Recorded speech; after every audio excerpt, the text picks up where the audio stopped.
안녕하십니까. 신의균의 국방TV 시큐리티 뉴스입니다. 자, 오늘도 우크라이나 전황 알려드리도록 하겠습니다. 자, 바흐무트. 과연 러시아군에게 점령이 됐냐? 아니면 우크라이나가 아직도 잘 지키고 있냐? 굉장히 궁금하시죠? 바흐무트 관련한 사진이 공개가 됐는데 그 사진을 보시면 상황이 이렇구나. 이게 진실이구나. 라는 걸 아시게 될 겁니다. 그리고 최근 며칠간 오늘도 그렇지만 이 러시아군의 피해 상황이 좀 적습니다. 병력이 갑자기 확 피해 상황이 줄었죠. 그 이유가 밝혀졌어요. 우크라이나군의 소탕전 성격이 사실 따지고 보면 굉장히 잔인한 건데 그러다 보니까 러시아군의 피해 상황이 제대로 잘 파악이 안 된다. 너무 세게 해서 그렇다라는 건데 어떤 건지 보도록 하겠고, 이런 상황에서 러시아 내부에서 이 젊은이들이 정말 시쳇말로 골 때리는 이런 상황에 처해 있는 모습, 정말 나라 개판입니다. 보도록 하겠습니다. 신인균의 국방TV 구독, 알림, 좋아요 눌러주십시오.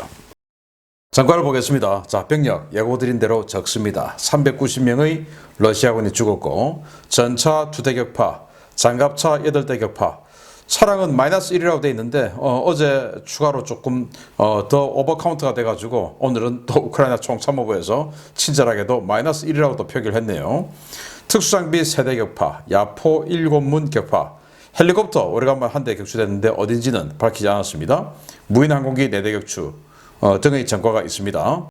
자, 그래서 전과는 상당히 적음을 알 수가 있는데, 그렇다고 해서 이게 진짜 러시아군의 피해가 적어서 이런 건 아니다 라는 걸 제가 좀 이따가 알려드리도록 하겠습니다. 자, 전선 상황을 보겠는데요. UN 49개국이 러시아가 상임이사국 직권 남용하는 걸 비판하고 나섰습니다. 상임이사국이면서 거부권을 행사를 하면서 그들이 도구로 UN 안보리 결의안을 위반하고 하는 그런 부분에 대해서 비판했다. 더군다나 이번 달은 러시아가 상임 UN 안보리 이사회 의장국이 되다 보니까 더욱더 반발이 커졌다라는 거고요. 자, 폴란드 대통령하고 젤렌스키 대통령 지금 정상회담 했죠. 그래서 이 폴란드 대통령이 전 세계가 러시아에게 철군을 요구해야 된다라고 주장을 했고, 주 EU의 중국 대사가 중국과 러시아 무제한 우호라고 그때 이야기한 거, 이거는 외교적 수사일 뿐이다 라고 이야기하는데, 이게 도대체 무슨 말이냐? 이제 중국의 대사가, 외교관이 EU에 가 있지 않겠습니까? 그런데 지금 EU 집행위원장 그리고 마크롱 프랑스 대통령이 중국 방문해서 정상회담을 해요. 그러니까 관련해서 EU 주재 기자들이 질문이 많겠죠. 야, 며칠 전에 말이야, 시진핑이 모스크바 가가지고 중러 무제한 우호한다. 그리고 또 중국이 러시아에 무기 지급하고 이러고 있는데 그거 어떻게 된 거냐? 이런 상황에서 우리 EU하고 지금 제대로 잘 지낼 수 있냐? 이런 질문을 한 겁니다. 거기에 대해서 이 사람인데 후충이라는 사람이에요. 현재 EU에 주재하는 중국 대사인데, 이 사람이 아니 그거는 외교적 수사일 뿐이다 라고 이야기한 겁니다. 그러면서 이 사람의 정확한 워딩은 뭐냐? 중국은 러시아에 군사적 지원을 한 적도 없고, 그리고 크림반도와 돈바스의 강제 병합을 인정한 적도 없다, 이렇게 이야기를 한 겁니다. 완전히 뒤통수를 제대로 후려 갈겨버렸죠. 그런데 뒤통수를 제대로 후려 갈긴 건 러시아가 먼저 했습니다. 시진핑 주석 불러다 놓고 시진핑 주석을 거의 100m 정도를 걸어오게끔 만든, 자기는 딱 서서 거의 황제가 제후국 제후들 아련받듯이 딱 이렇게 서서 아련받았죠. 그리고 나서 분명히 정상회담을 할 때 이 핵무기를, 핵보유국이 타국의 핵무기를 배치하는 일은 없어야 한다. 그거 철수시켜야 한다. 미국 압박하기 위해서 그렇게 정상회담 했죠. 발표까지 했습니다. 그리고는 5일 후에 벨라루스에 바로 핵무기 갖다 놓는 조치를 취해버렸으니까 시진핑 주석이 뒤통수를 2연타로 맞았는데, 거기에 대해서 제대로 반격타, 카운터 펀치를 달려버렸네요. 차기에 들기 좀 잘하고 있습니다. 자, 우크라이나 공군의 가동률이 회복된 것 같습니다. 5일 캐스, 그러니까 근접 항공지원, 그러니까 지상군에 대한 이 폭격 지원이죠. 이 숫자가 7번 이상을 했다 이겁니다. 요즘 많이 줄어들어가지고 5번, 2번 막 이렇더니 이번에는 17번 넘게 했으니까 지금 슬로바키아, 폴란드 이런 데서 미국 29제 들어오니까 그것들이 제대로 이제 가동이 되기 시작했나 봅니다. 미국이 전국의 탄약 공장 비상 가동 체제를 발동해서 365일 매일 그리고 24시간 계속 생산을 하는 체제로 해서 월 3만 발 생산을 돌파했고 이걸 더 늘릴 것이다. 더 늘려야 되죠. 그래서 한 6만 발 이런 식으로 가면은 1년에 한 6, 70만 발 되죠. 10년 해봐야 6, 700만 발. 이거 해봐야 뭐 이런 정도의 전면전 수준에서 몇 달이면 다 사라지죠. 그러니까 더 늘려야 됩니다. 그리고 캐나다도 월 10,000발 정도 생산으로 지금 막 생산을 많이 하고 있다고 해요. 전 세계가 지금 전쟁 남의 일이 아니구나 라고 지금 생각한 것 같습니다. 그리고 또 지금까지 가지고 있던 탄약들을 이번 우크라이나 전쟁에 지원해 주면서 너무 많이 소비했기 때문에 그거 빨리 채워 넣어야 되죠. 자, 미국이 신규 패키지, 그러니까 우크라이나에 지원해 주는 신규 군사 지원 패키지에서 유조차, 트레일러 이런 것들이 대량 공급되는데 이 말은 유조차가 대량으로 들어간다. 이 말은 공세작전을 펴서 우크라이나의 기동부대, 지금 뭐 그러니까 장갑차, 전차 뭐 수천 대가 지금 들어갈 텐데 그 장갑차, 전차가 계속 움직이려고 하면은 유류 보급을 계속 해줘야 되죠. 그러니까 이 보급 부대가 완비돼야 되니까 지금 유조차, 트레일러 대량 공급한다는 건데 이거예요. 보고서 이건데 여기 보시면 뭐 3,600정의 소총 그리고 2,300만 발의 탄약부터 시작해서 이제 여기 8 heavy fuel tank 그러니까 8개의 아주 큰 그 탱커와 105대의 fuel 트레일러 이 트럭들을 지금 지원해 준다라는 거예요. 그러니까 이제 공세가 임박했다라는 걸 알 수가 있죠. 그리고 우크라이나가 친러 메드베추크 있죠. 바로 우크라이나에서 간첩 행위하고 결국 이제 체포됐다가 우크라이나 포로들 러시아에 잡힌 우크라이나 그 아조브 연대 포로들하고 교환했던 그 메드베추크 그 메드베추크의 차명 부동산을 1,750만 달러치 압류했다라는 소식이고요. 러시아 국방부청사 3층에서 화재가 발생했는데 러시아는 이걸 누전이라고 발표했다가 좀 있다가는 주전자가 가열이 되어서 불이 붙었다라고 하는데 이거예요. 112 이건 아니고 하여튼 이 뒤에 불이 지금 올라오고 있는데 3층에서 불이 났는데 국방부청사에서 누전이라고 했다가 아니야 나중에는 주전자에서 불이 붙었어. 도대체 주전자에서 왜 불이 붙었을까? 그래서 지금 여기 춥지 않습니까? 그리고 전쟁을 하고 있다 보니까 국방부청사 뭐 거의 매일 철야 근무하고 있겠죠. 그래서 여기에 난로에 주전자에 물 얹어 놓고 있다가 물 그냥 다 증발해가지고 그게 눌어붙어서 불난 거 아닌가라는 생각이 들기도 하는데 진짜인지 아니면 어딘가에서 테러인지 알 길은 없습니다. 아무튼 이런 사고가 계속 지금 러시아에서 생기고 있지요.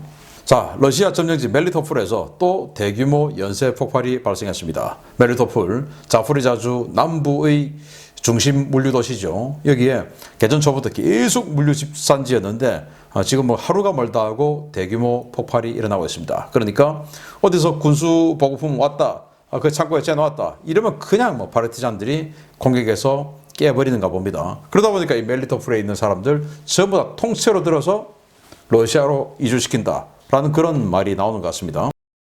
자, 러시아가 각 연방 주체에 전쟁 자금 헌납을 강요하고 있는데 러시아에 89개 연방 주체가 있죠. 뭐 주도 있을 것이고 자치공화국도 있을 것이고 그런데 그 89개 연방 주체에다가 전쟁 자금 좀 내라.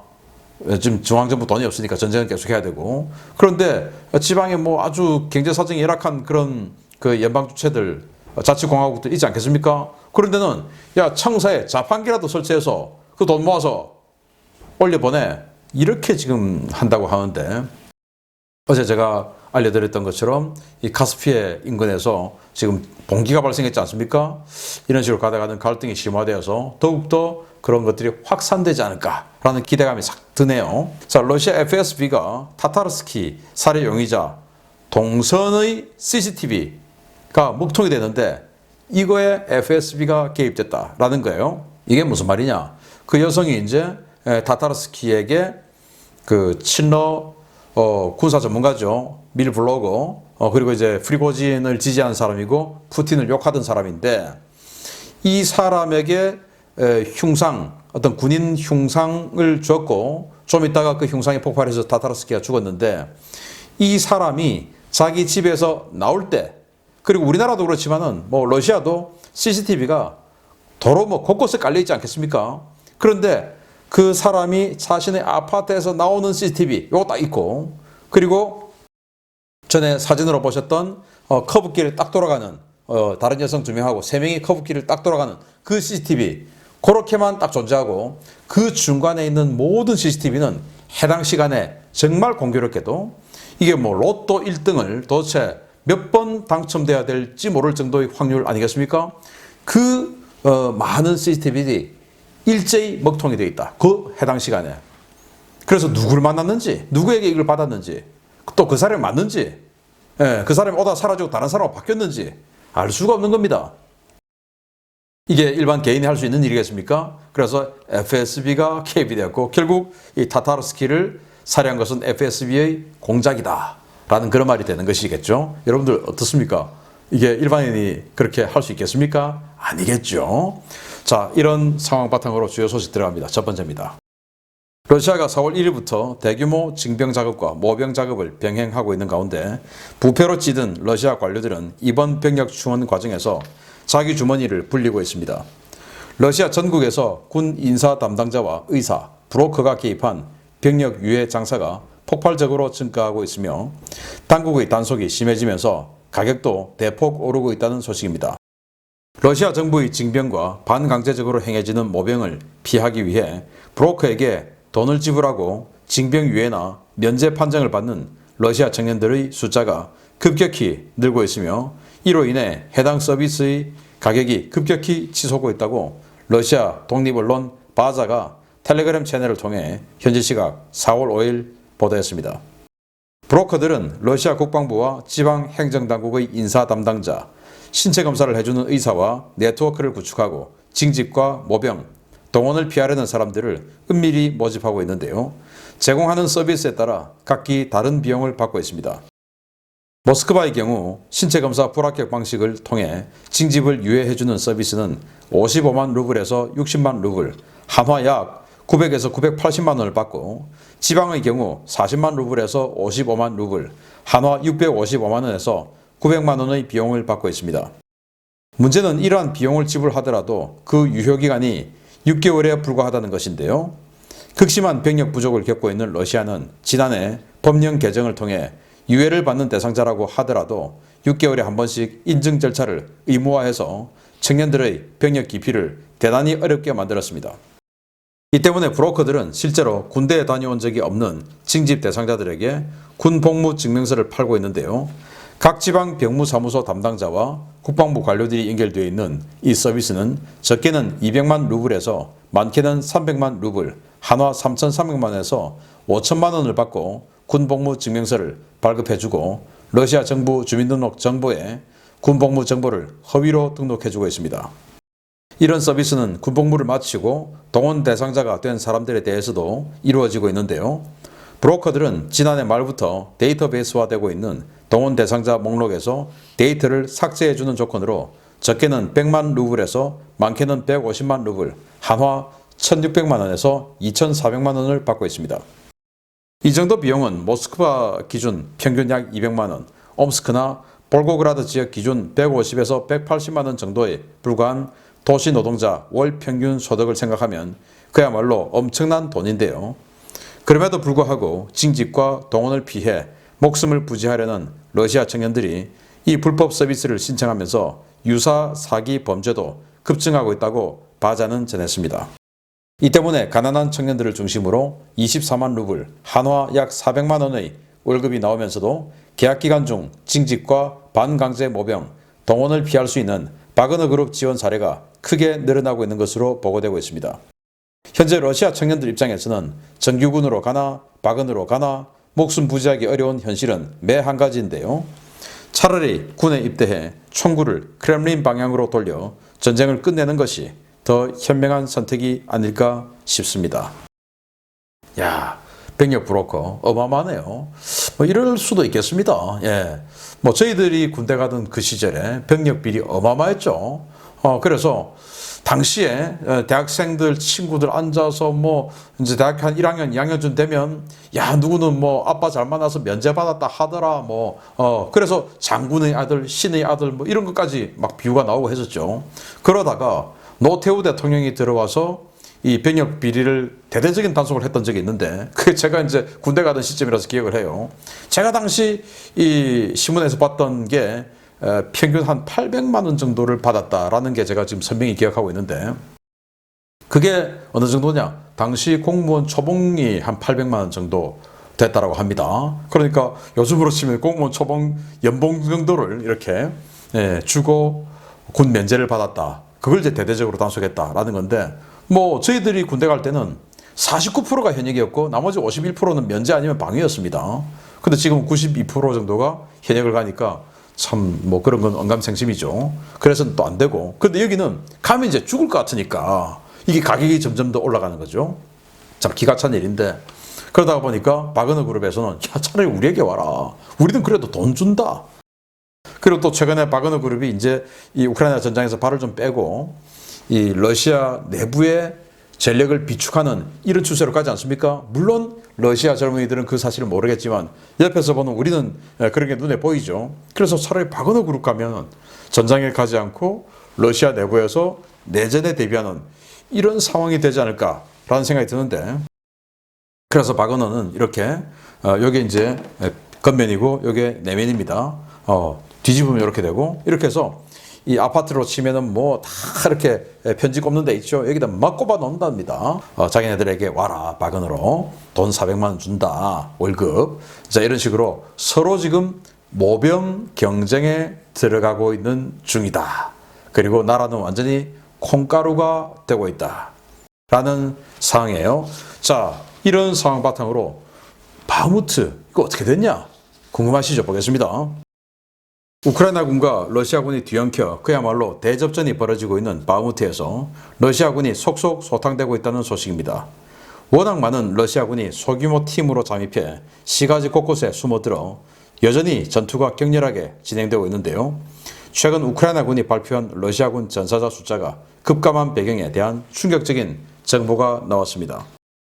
우크라이나군은 예브게니 프리고진이 지난 4월 2일 점령을 선언했던 바흐무트 행정청과 그 일대를 완전히 장악하고 있으며 현재 주변 지역에서 건물 잔해 속에 숨은 러시아군 잔당을 소탕하고 있다고 현지에서 전투를 벌이고 있는 제3돌격여단 관계자가 현지 시각 4월 6일 텔레그램 채널을 통해 리포트했습니다.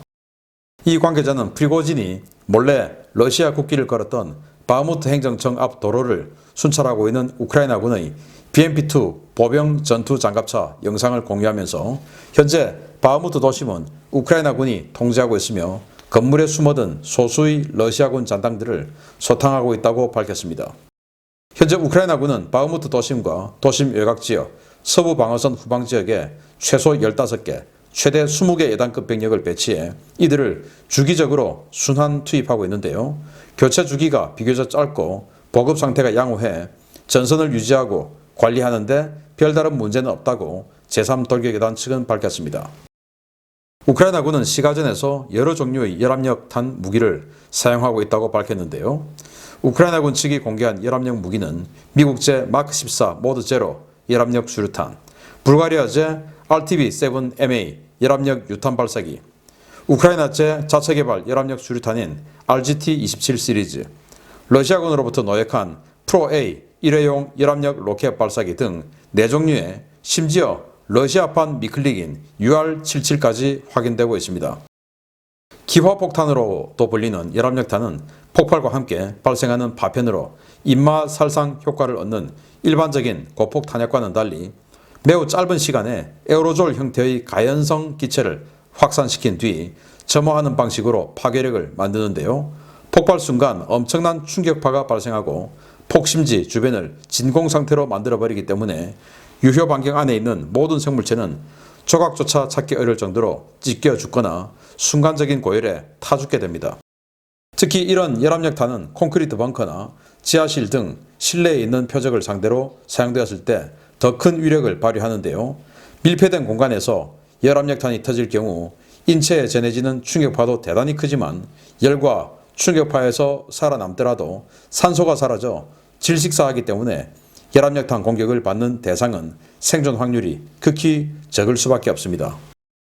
우크라이나군은 러시아군이 소규모 단위로 쪼개져 시가지에서 게릴라전을 걸어옴에 따라 러시아군의 은신처로 예상되는 건물에 수류탄과 열압력 유탄 발사기는 물론 박격포와 곡사포를 이용해 열압력 무기를 대량으로 사용하고 있는데요. 이 때문에 건물 내부에 있던 러시아군의 정확한 시신 숫자를 파악하지 못해 전과 집계가 큰 폭으로 감소했다고 제3돌격예단 측은 밝혔습니다.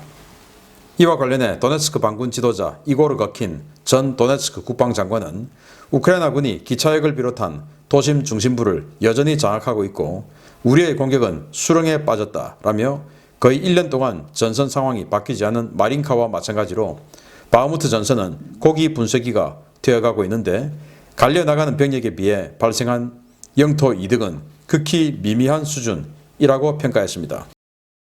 바흐무트 전투가 극심한 상황에서 폴란드를 방문 중인 볼로디미르 젤렌스키 우크라이나 대통령은 바흐무트 전투에서 가장 중요한 것은 땅을 잃는 것이 아니라 병력을 잃는 것이라며 이는 작전을 지휘하고 있는 시르스키 장군도 같은 생각이며 바흐무트가 정말 포위될 것 같으면 시르스키 장군은 즉각 거기서 병력을 철수시킬 것이다 라고 밝혔습니다.